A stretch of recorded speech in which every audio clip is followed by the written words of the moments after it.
outside of the small lock chamber now. Gates are closing off behind us.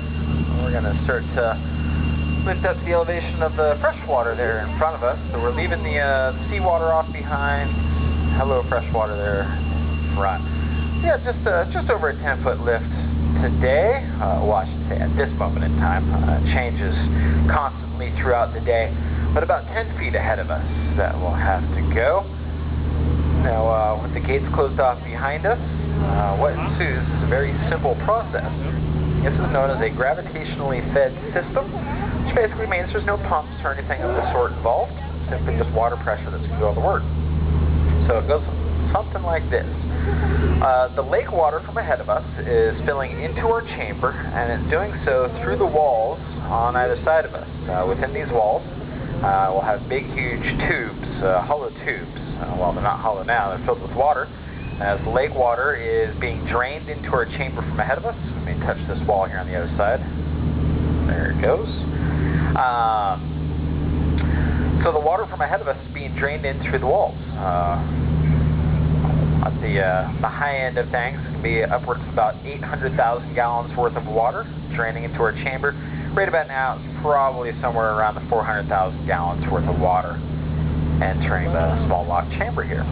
Small lock chamber is about 130 feet in length and about 28 feet wide. That is nearly the size of this boat. As you can see, we just barely fit in here. We have plenty of room fore and aft. As a matter of fact, we can actually fit a smaller, like 25-foot boat behind us, but definitely not a room on either side. As a matter of fact, there's not even room for fenders on either side of us.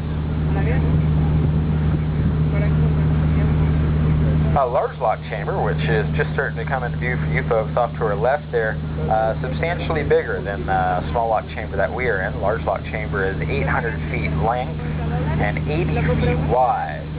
Give you an idea of 800 feet. The Space Needle is 605 feet tall.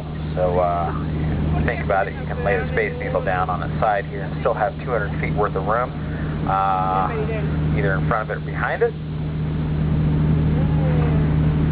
And a large lock chamber will accommodate a whole bunch of small boats all at once, or one very sizable boat.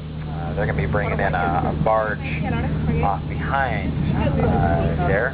So the Tug Fearless going out to help the Tug Pacific bring in a barge that's used in the fisheries up in Alaska. These locks were originally designed to accommodate the largest passenger vessel at the time of their designing, and this was early 1900s. The largest passenger vessel at the time was the Lusitania. Just prior to the locks being constructed, Lusitania was sunk, and however the locks maintained those dimensions. So some pretty big boats have passed through these walls.